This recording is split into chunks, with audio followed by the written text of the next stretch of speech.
Asmara Loka.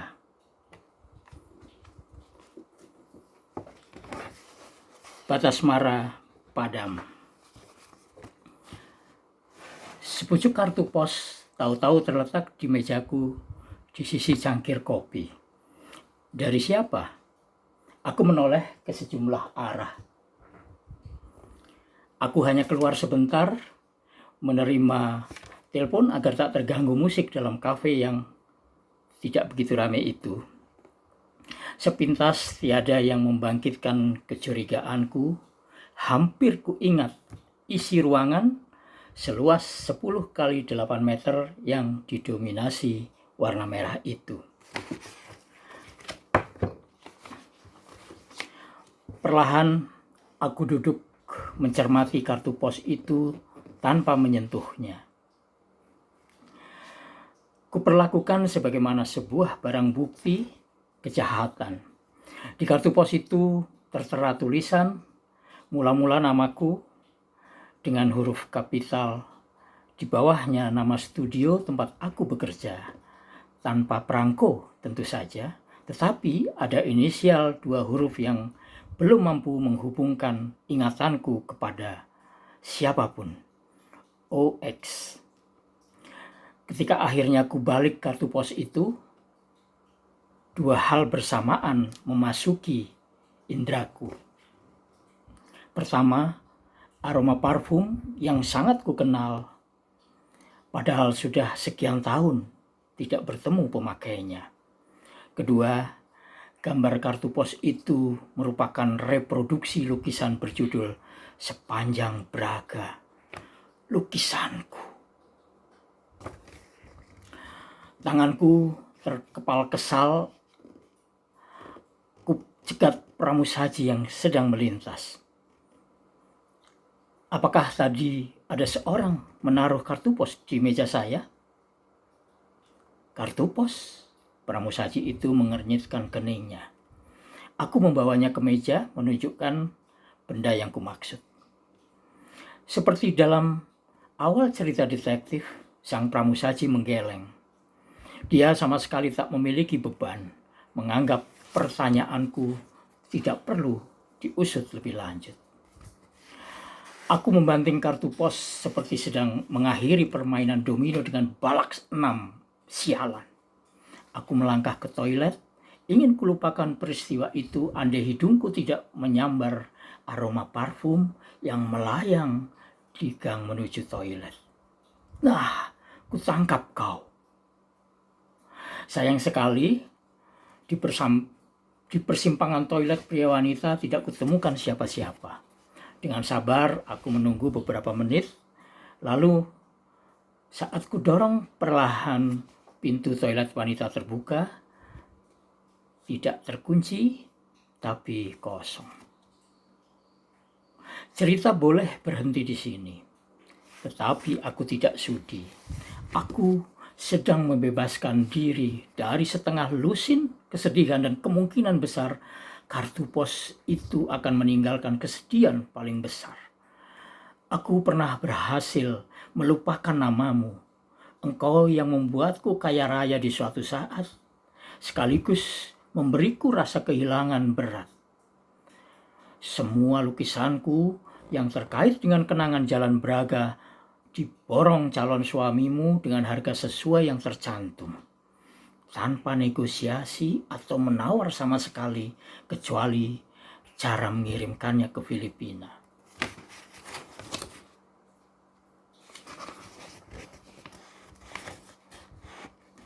Mana mungkin aku mengulang semua kenangan bersamamu tanpa kerinduan.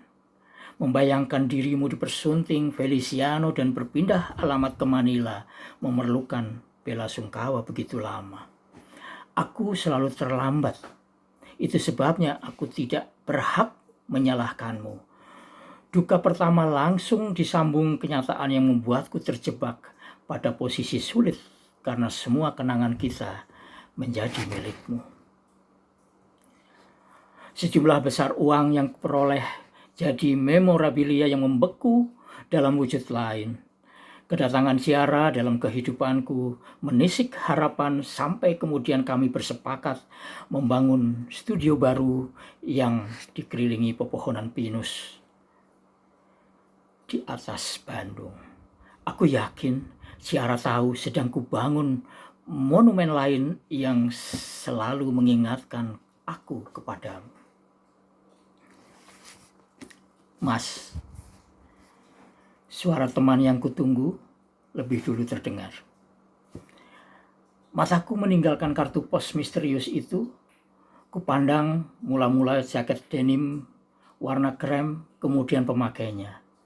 Perempuan yang sejak dulu tidak menunjukkan kenaikan bobot, baik secara melebar atau meninggi. Tia, aku berdiri dan menenggelamkan hampir separuh tubuhnya ke dalam dekapan. Maaf, telah lama menunggu, pacar lama. Dia membebaskan kepalanya, menatapku rindu, tertawa lepas yang mengakibatkan sepasang matanya tinggal 2 garis tipis. Pada kesempatan seperti itu, ketiga kalinya dalam hidupku, kumanfaatkan untuk mencium giginya. Tia kaget, lekas menutup mulutnya yang justru membuat kami berpakutan. Banyak orang, desis Tia sambil menapok punggungku. Kulirik sekitar kami, hanya beberapa pengunjung yang menyebar dan tidak memperhatikan, kecuali barista yang kebetulan menganggur. Itu resikomu menyebutku pacar lama.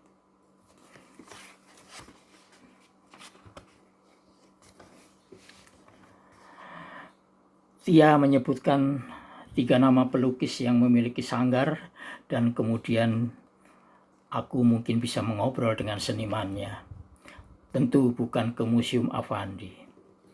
Perjalanan seperti itu selalu mengingatkan aku banyak hal tentang Tia. Bedanya, dahulu Tia yang masih perawan menyetir sendiri chimney, hadiah ulang tahun dari ayahnya, mengajakku berkeliling Bandung. Termasuk Tia, meskipun perempuan itu selalu gemas membantah, aku gagal mempersunting satu demi satu pacarku di masa lalu. Sudahlah, lupakan saja gadis Makassarmu itu. Pacar Bandungmu ini juga tidak pernah benar-benar menempati hatimu. Sampai kesal menunggu dan diambil orang. Giliran telah mempersunting perempuan Banten, masih juga patah hati kehilangan kenangan. Dalam beberapa pertemuan sebelumnya, selain ku jawab bantahan, aku memang selalu membela diri. Aku sedang belajar jatuh cinta waktu itu. Baru hendak berani menyampaikannya saat dia berulang tahun ke-20. Tetapi seseorang mendahuluiku. Betapa rugi aku menjalin perasaan dengan orang yang jauh di seberang pulau. Tentu saja karena biaya pacaran terlalu tinggi buat anak kos sepertiku. Sebenarnya di satu sisi kamu realistis, Mas, kata Tia. Di sisi lain dipenuhi fantasi yang cenderung halusinasi. Cinta yang aneh.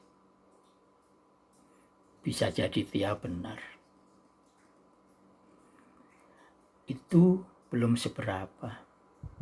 Sangat menyakitkan ketika semua lukisanku yang dipamerkan di Caesar Palace dibeli untuk mas kawinnya. Aku kehilangan keduanya secara besar-besaran. Sebenarnya dengan 20 lukisan itu aku berharap mampu memelihara cintaku kepadamu. Cinta yang tidak pernah kusampaikan. Cinta yang hanya mampu kusadap saat menatapmu. Cinta yang tak pernah salah.